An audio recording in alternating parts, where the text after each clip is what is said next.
Hi friends, ఈరోజు Saturday special మా ఇంట్లో వేడి వేడి అన్నం, పప్పు, బెండకాయ. ఫ్రెండ్స్, బెండకాయ పప్పు అంటే ములక్కాయ పప్పులాగే వండుకోవచ్చు. బెండకాయ పులుసు తిన్న వాళ్ళు పిల్లలు ఉంటారు కొంతమంది, ఫ్రై తప్ప పులుసు తినరు. అలాంటి పిల్లలకి పప్పులో వేసి పెట్టండి, చాలా ఇష్టంగా తింటారు. ఈరోజు టిఫిను పాలు కాసాను ఫ్రెండ్స్, పాలు కాసాను, ఓట్స్, బాయిల్ ఎగ్స్, ఇవే ఫ్రెండ్స్ ఈరోజు చేశాను. పప్పులోకి వడియాలు కూడా వేపుకున్నాను. ఈరోజు టిఫిన్ ఇదే ఫ్రెండ్స్. అలాగే ఈ మాది టిష్యూ పేపర్స్ వేసాం కదా, ఆయిల్ పీల్చేవి. ఇవి మనం ఇంట్లో ఎప్పుడూ వాడుతూ ఉంటాం, పూరీలు కానీ, పునుగులు కానీ, వడలు కానీ.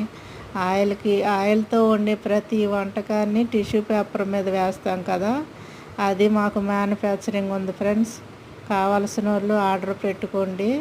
చాలామంది చాలా బిజినెస్లు చేస్తూ ఉంటారు, వాళ్ళ చేయగలిగింది వాళ్ళు చేస్తున్నారు.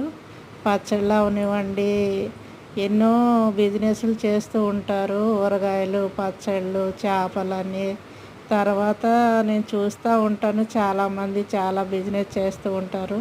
ఎవరికైనా అవసరం పడితే క్యాటరింగ్ వాళ్ళకి కానీ, పచ్చళ్ళు వాళ్ళకి కానీ, ఫంక్షన్ వాళ్ళకి కానీ అవసరం పడితే గూగుల్లో కొట్టండి, కేక ఇండస్ట్రీ అని వస్తుంది. కావాల్సిన వాళ్ళు ఆర్డర్ పెట్టుకోండి ఫ్రెండ్స్. లైక్ చేయండి, షేర్ చేయండి ఫ్రెండ్స్.